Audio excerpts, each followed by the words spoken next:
KOIN 6 and Portland CW are honoring remarkable women in our community. Right now, we're accepting nominations for outstanding women making a difference in your lives. We have some amazing women win this title over the years, and that includes one local woman who has dedicated her life to help dogs find their forever homes, and she's helping a lot of people in the process. Joan Dalton is the founder of Project Pooch, a nonprofit that helps young offenders find connection by rehabilitating dogs. The pups are often found at other shelters at risk of being put down. Joan was KOIN's 2020 Remarkable Women winner, and she is with us in studio this morning to tell us a little bit more about the incredible work that she is doing and her experience with this Remarkable Woman contest. Good morning. Good morning. It's great to see you. So for anyone who missed your story in 2020, let's catch them up. Remind us about the mission behind Project Pooch and really how your work got started. Well, I had started a survey. Why did people like dogs and what did they learn from them? And what came out of the survey was responsibility, patience, and compassion for all life. And I was the administrator at the high school at McLaren, and in 1993, I founded Project Pooch. Now, I'm no longer affiliated with Project Pooch, but I'm mentoring former Pooch youth. And it's been amazing because as teachers, sometimes we don't know if the students really learned what we taught. But now I have an opportunity. Sometimes they call me and say, oh, I found this kitten wandering on the street and no one's open, it's late at night, and I'm riding around on buses until I can get help for the kitten. Or I found this lost dog, you know, what should I do? Or sometimes in career choices. And when I have an opportunity to talk with them, it's mainly problem solving. Is now they've been out maybe 10, 11 years, and some of them have children, and they want this job that is kind of maybe might cause problems with co-parenting. So what do I do if I'm in charge of my child and I get a call to go to work? So, okay, let's talk about that. And then one of them recently invited me to join his family for a luncheon at a very nice restaurant. Now here's 3 adults and 3 children, and the boy is 6 years old. And he's at one end of the table, and the adults are at the other end, and the other 2 children are there as well. All of a sudden, a plate crashes to the floor.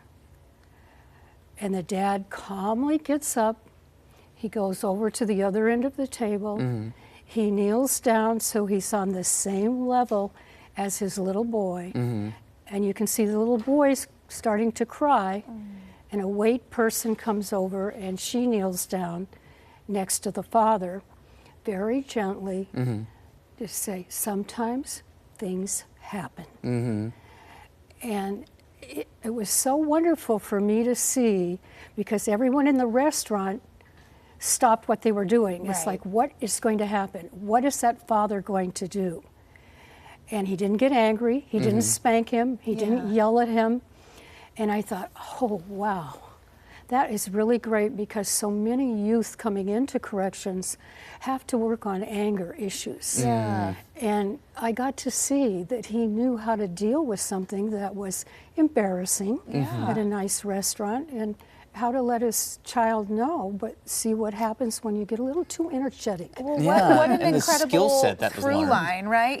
To see, you know, from where your work started, the lives that have been changed through this program, truly. Yeah, that's really, really great to see. Okay, I do want to recap your experience with winning the 2020 Remarkable Woman title. I mean, what did that title mean to you? What does it still mean to you? And how did it help further your mission along? Well, it was so incredible because the youth got to be part of being a winner. I started the program, but if they didn't follow and be responsible and patient and compassionate, there wouldn't be a program. So I let them know that they were winners too. And they loved when KOIN came down and did some interviews with some of the youth. And they were getting affirmation that they were doing something right. Instead of always being criticized because you did this, you did that, but look what you were able to do, and look at these dogs that you're saving, because the dogs had problem issues as well. I mean, I didn't pull the easy ones from the shelf. Sure. I mean, pair a dog with behavioral problems with a young man with behavioral problems, and it's pretty amazing. And then as a result of winning Remarkable Woman, I network now with women from all 50 states. We have a Facebook page, and we keep up to date with each other. And of course, a wonderful celebration KOIN did for all of us in Oregon, even the nominees this past year. It's just incredible. I'm so happy to hear too that there's been ongoing benefit and networking through this program. Before we run out of time, real quick, Joan, you've actually since being named our Remarkable Woman in 2020, you've gone on to write a book about your experiences with Project Pooch. It's getting ready to come out. Tell us about it. Yes, it's titled Second Chances, and it's about dogs transforming and youth transforming. And I started, you know, in 1993, so it was time to leave the program to someone else, and the next door opened, and these youth started texting me and telling me how they were doing, and I started interviewing them, and some of them in person, and they're all excited, especially the youth with his photo on the cover of the book. He's just really excited. How cool is that? That's awesome. I mean, really full circle. And again, to say the way you're still carrying your mission through is just wonderful to see. And that is why. That is why you're a remarkable woman. I love that you came in to share your story, Joan. Thanks for coming in. Thanks for being here with us. And again, a reminder, we're accepting those nominations for our next Remarkable Women winner now through December 20th. Go to KOIN.com right now to nominate the Remarkable Woman in your life.